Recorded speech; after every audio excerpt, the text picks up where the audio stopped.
സംസ്ഥാനത്ത് ദിവസവും നിരവധി പേർക്കാണ് തെരുവുനായ്ക്കളുടെ കടിയേൽക്കുന്നത്. ഇങ്ങനെ തെരുവുനായ ആക്രമണത്തിന് ഇരയാകുന്നവർക്കുള്ള നഷ്ടപരിഹാരം അത് ലഭിക്കുന്നുണ്ടോ? ഇല്ല എന്ന് തന്നെയാണ് ഉത്തരം. നഷ്ടപരിഹാരം മുടങ്ങിയിട്ട് മാസങ്ങളായിരിക്കുന്നു. അതിനായി രൂപീകരിച്ച ജസ്റ്റിസ് സിരിജഗൻ കമ്മിറ്റി അപേക്ഷകൾ പരിഗണിക്കുന്നത് നിർത്തിവെച്ചിരിക്കുകയാണ്. 7000-ലേറെ അപേക്ഷകളാണ് കമ്മിറ്റിക്ക് മുന്നിൽ കെട്ടിക്കിടക്കുന്നത്. അർജുൻ മട്ടന്നൂരുടെ വിശദാംശങ്ങളുമായി. അർജുൻ, 7000 എന്ന് പറയുമ്പോൾ അത് ചെറിയ സംഖ്യയല്ല, അത് ഇതുവരെ കൊടുത്തു തീർക്കാത്തതാണ്. ഇനിയും എത്ര അപേക്ഷകൾ ഉണ്ടാകുമെന്ന് അറിയില്ല. അതൊന്നും സ്വീകരിക്കേണ്ട എന്നിപ്പോൾ തീരുമാനത്തിലും എത്തിയിരിക്കുകയാണ്. ഈ നഷ്ടപരിഹാരം നൽകുന്നതിൽ വലിയ ഒരു പ്രതിസന്ധി നേരിടുന്നു എന്ന് തന്നെ വേണം മനസ്സിലാക്കാൻ.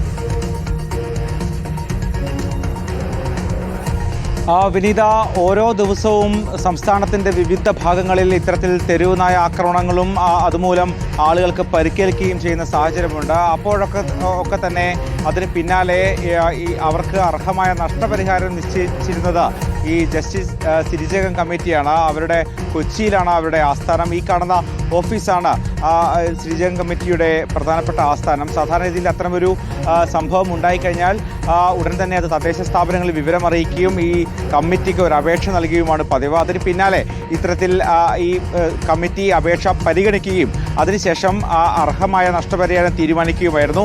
അത് പിന്നീട് ആ തദ്ദേശ സ്ഥാപനം നൽകുകയുമാണ് പതിവ്. 2016 സുപ്രീം കോടതി ഇത്തരമൊരു ഉത്തരവിലൂടെ ഒരു കമ്മിറ്റി രൂപീകരിച്ചത്. പക്ഷേ അതിനുശേഷം കഴിഞ്ഞ കുറേ കാലമായി, കുറേ മാസങ്ങളായി ഇപ്പോൾ ഈ കമ്മിറ്റി പ്രവർത്തിക്കാൻ കഴിയുന്നില്ല. കാരണം സുപ്രീം കോടതി ഇതിലൊരു വ്യക്തത വരാത്തതാണ് പ്രധാനപ്പെട്ട കാരണം.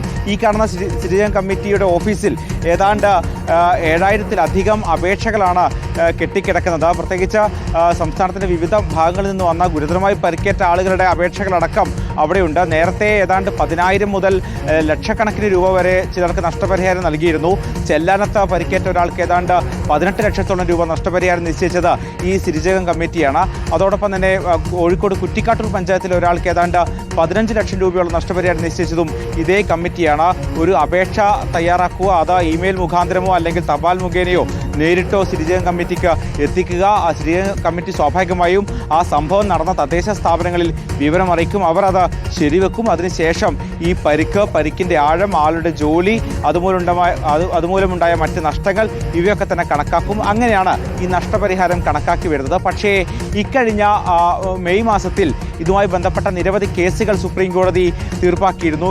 ഇനി ഈ തെരുവുനായ ശല്യം മൂലമുണ്ടാകുന്ന കേസുകൾ അത് ഹൈക്കോടതിക്ക് തീരുമാനിക്കാം എന്നൊരു വിധി പുറപ്പെടുവിക്കും. അതിനുശേഷം ഈ ഹർജികൾ തീർപ്പാക്കുകയുമാണ് സുപ്രീം കോടതി ചെയ്തത്. പക്ഷേ സുപ്രീം കോടതിയുടെ ഉത്തരവിൽ ഇത്തരത്തിൽ ഈ സിരിജഗൻ കമ്മിറ്റിയുടെ തുടർന്നുള്ള നീക്കങ്ങൾ, തുടർന്നുള്ള നടപടികൾ എന്തായിരിക്കണം എന്ന കാര്യത്തിൽ ഒരു വ്യക്തതയില്ല.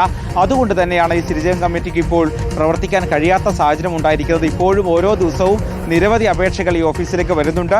പക്ഷെ അതിൽ എന്ത് ചെയ്യണം എന്നറിയാത്ത സാഹചര്യമാണ് ഇപ്പോൾ ഈ ജസ്റ്റിസ് സിരിജഗൻ കമ്മിറ്റിക്കുള്ളത്. വിനീത, ശരി, ഏതായാലും അത് ഗുരുതരമായൊരു പ്രശ്നം തന്നെയാണ് അർജുൻ മട്ടന്നൂർ ചൂണ്ടിക്കാട്ടുന്നത്.